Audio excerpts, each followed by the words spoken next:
ഓണം ഒന്നിച്ചെന്ന സന്ദേശവുമായി നാട്ടിലെ മുഴുവൻ കുടുംബങ്ങൾക്കും പച്ചക്കറി കിറ്റ് നൽകിയാണ് ഇത്തവണ അതിയാമ്പൂരിലെ പാർക്കോ ക്ലബ്ബ് ഓണാഘോഷം കൊണ്ടാടിയത്. കാഞ്ഞങ്ങാട് നഗരസഭാ ചെയർമാൻ വി രമേശൻ കിറ്റ് വിതരണം ഉദ്ഘാടനം ചെയ്തു. This news sponsored by Shobhika Weddings, Big Mall, Kaanyangad, Kozhikode, Koilandi and Kuttiyadi. മുഴുവൻ ആളുകളെയും ഓണാഘോഷത്തിന്റെ ഭാഗമാക്കുക എന്ന ഉദ്ദേശത്തോടെ നാടിനെയാകെ ചേർത്ത് നിർത്തിയാണ് അതിയാമ്പൂർ പാർക്കോ ക്ലബ്ബ് മുഴുവൻ കുടുംബങ്ങൾക്കും പച്ചക്കറി കിറ്റ് നൽകിയത്. ക്ലബ്ബ് പ്രവർത്തന പരിധിയിലെ 273 കുടുംബങ്ങൾക്കാണ് 12ഓളം ഇനങ്ങൾ അടങ്ങിയ പച്ചക്കറി കിറ്റ് നൽകിയത്.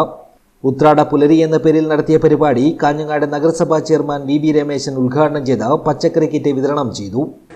സാധാരണ ചില വർഷങ്ങളിൽ വ്യത്യസ്തമാർന്ന പരിപാടികളാണ് പാർക്കോ ക്ലബ്ബ് നടത്തിയത് എന്ന് നമുക്കെല്ലാം അറിയാം.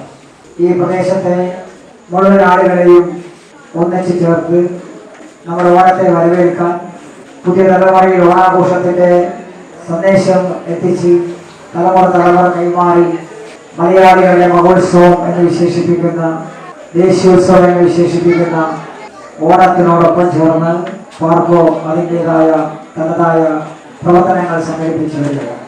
വിവിധ മത്സര പരീക്ഷകളിൽ വിജയികളായ ക്ലബ്ബ് പരിധിയിലെ വിദ്യാർത്ഥികളെ മുൻ നഗരസഭാ ചെയർപേഴ്സൺ KV സുജാത ടീച്ചർ അനുമോദിച്ച് ഉപഹാരങ്ങൾ നൽകി.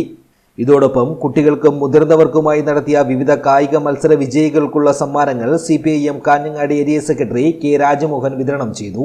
ക്ലബ്ബ് സെക്രട്ടറി PV സാലു അധ്യക്ഷത വഹിച്ചു. ക്ലബ്ബ് രക്ഷാധികാരികളായ വേണുരാജ് കോടോത്ത്, MK വിനോദ് കുമാർ, വായനശാല secretary AK Albert, Kudumbashree CDS chairperson M Pushpalatha തുടങ്ങിയവർ സംസാരിച്ചു. ക്ലബ്ബ് പ്രസിഡന്റ് K അനിൽകുമാർ സ്വാഗതവും KT അശോകൻ നന്ദിയും പറഞ്ഞു. News bureau, Kanhangad.